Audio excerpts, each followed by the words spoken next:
খুব তাড়াতাড়ি টিফিন বানাতে হবে, তাই আলুর খোলা শুদ্ধই আলু ভেজে নেবো ছোট কড়ার মধ্যে।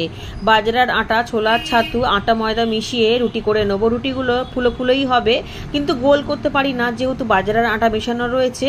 রুটি হয়ে গেলে রুটির মধ্যে ঘি মাখিয়ে নিয়েছি, যেহেতু স্কুলে যাবে ছেলে তাই তাড়াতাড়ি করছি। দুটো রুটি প্লেটের মধ্যে নিয়ে আলু ভাজাও নিয়ে নেবো।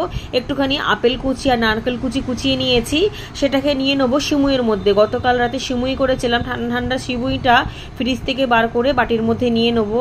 একটু সবজা সিডও ভিজিয়ে রেখেছিলাম, দেখুন সিমুই নিয়ে নিলাম 2-3 হাতা। ছেলে যেহেতু সকালবেলার দিকে বেশি খায় না, সাথে ফল আর এই সবজা সিডটা মিশিয়ে নিয়ে ছেলেকে দিয়ে দেবো। এটা খেয়ে ছেলে স্কুলে যাবে এবং আমিও খেয়ে নেবো।